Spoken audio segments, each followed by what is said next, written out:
ഇസ്രയേലിലെ തെല്ലവീവിൽ ഹൂത്തികൾ നടത്തിയ hypersonic ballistic missile ആക്രമണത്തിൽ 30 പേർക്ക് പരിക്കേറ്റു. പ്രതിരോധ സംവിധാനങ്ങളെ ഭേദിച്ച് തലസ്ഥാന നഗരിയിൽ മിസൈൽ പതിച്ചത് ജനങ്ങളെയും സർക്കാരിനെയും ആശങ്കയിലാക്കി.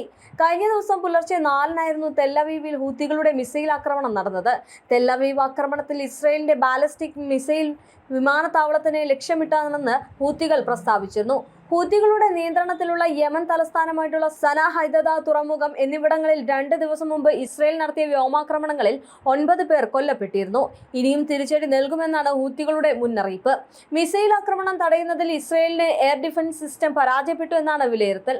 അതേസമയം ഗസയിലെ ഇസ്രയേൽ കൂട്ടക്കുരുതി തുടരുകയാണ്. ഇസ്രയേലിലെ വ്യോമാക്രമണത്തിൽ 24 മണിക്കൂറിനിടെ 25 പേർ കൊല്ലപ്പെട്ടെന്നാണ് ഗസ ആഭ്യന്തര മന്ത്രാലയം വ്യക്തമാക്കുന്നത്.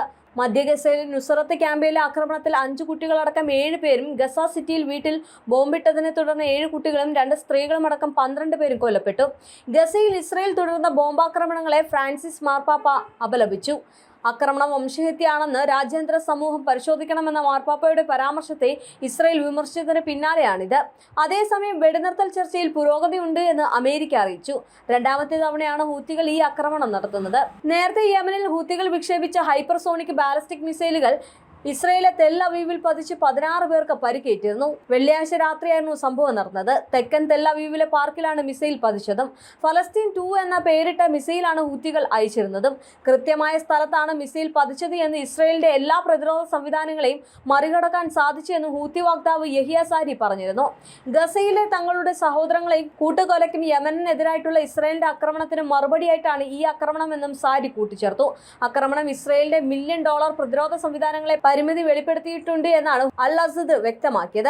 സയനിസ്റ്റ് ശത്രുവിന്റെ ഹൃദയം ഇനി സുരക്ഷിതയല്ല എന്നും അദ്ദേഹം സാമൂഹിക മാധ്യമത്തിൽ കുറിച്ചു. മിസൈൽ ആക്രമണത്തിൽ 16 പേർക്കാണ് പരിക്കേറ്റിരുന്നത്. ഇതേ തുടർന്ന് ലക്ഷക്കണക്കിന് പേരാണ് ബാങ്കറിലേക്ക് ഒഴിഞ്ഞു മാറിയത്. ദിവസങ്ങൾക്കുള്ളിൽ 2ാം തവണയാണ് മധ്യ ഇസ്രയേലിൽ ഇപ്പോൾ അർദ്ധരാത്രി ഹൂത്തികളുടെ മിസൈൽ ആക്രമണം നടക്കുന്നത്. സൈറൻ മുഴങ്ങുന്നതും ജനം ബാങ്കറിലേക്ക് മാറുന്നതും സ്ഥിരമായ കാഴ്ചയായി തന്നെ മാറിക്കഴിഞ്ഞിട്ടുണ്ട്. മിസൈൽ യമനിൽ നിന്നാണ് വന്നത് എന്നും ഇതിനെ പ്രതിരോധിക്കാൻ ശ്രമിച്ചെങ്കിലും പരാജയപ്പെട്ടു എന്നും IDF-ഉം സ്ഥിരീകരിച്ചിട്ടുണ്ട്.